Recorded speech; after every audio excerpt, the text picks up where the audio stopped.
उस वक्त को भी याद रखो जब अल्लाह फरमाएगा कि ऐ ईसा इब्न मरियम, क्या तुमने लोगों से कहा था कि अल्लाह के सिवा मुझे और मेरी वालिदा को माबूद मुकर्रर करो? वो कहेंगे कि तू पाक है, मुझे कब शाया था कि मैं ऐसी बात कहता जिसका मुझे कुछ हक नहीं। अगर मैंने ऐसा कहा होगा तो तुझको मालूम होगा, क्योंकि जो बात मेरे जी में है तू उसे जानता है, और जो तेरे जी में है उसे मैं नहीं जानता। बेशक तू अल्लामुल गुयूब है। मैंने इनसे कुछ नहीं कहा बजुज़ उसके जिसका तूने मुझे हुक्म दिया, वो ये कि तुम अल्लाह की इबादत करो जो मेरा और तुम्हारा सबका परवरदिगार है, और जब तक मैं उनमें रहा उनके हालात की खबर रखता रहा।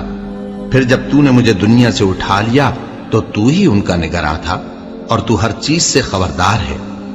अगर तू उनको अजाब दे तो ये तेरे बंदे हैं, और अगर इन्हें बख्श दे तो तेरी मेहरबानी, इसलिए कि तू ही गालिब है, हिकमत वाला है। अल्लाह फरमाएगा कि आज वो दिन है कि सच्चों को उनकी सच्चाई ही फायदा देगी। उनके लिए बाग हैं जिनके नीचे नहरें बह रही हैं, हमेशा हमेशा वो उनमें बसते रहेंगे। अल्लाह उनसे खुश है और वो अल्लाह से खुश हैं। यही बड़ी कामयाबी है।